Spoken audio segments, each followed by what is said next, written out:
काय काका? विष्णू हं. नारायण जातारे. कुठले आहेत तुम्ही? आदिवासी शेवगाव. बरं.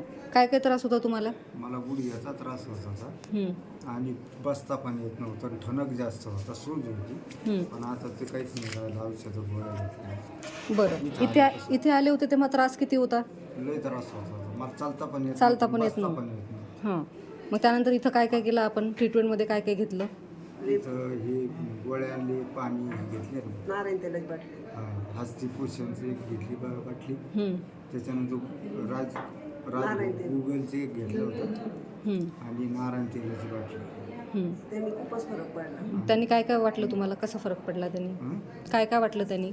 ते घेतल्यानंतर किती फरक एकनी पडला तुम्हाला? झाला आणि ते बाटलीने फरक झाला. बरं. हं. आता तुम्हाला चालता येते व्यवस्थित? एकदम व्यवस्थित झालं. बरं. म्हणजे चालता पण येतं आणि बसता पण येतं. नाही तर असं मांडी घालून बसताच येत नव्हतं ना. आणि दोन पायर बी बसता येत नव्हतं. पण आता एकदम व्यवस्थित सगळं पाय बी पायासारखा पाय झाला. पाहिलं इतकं क्लिअर झालं.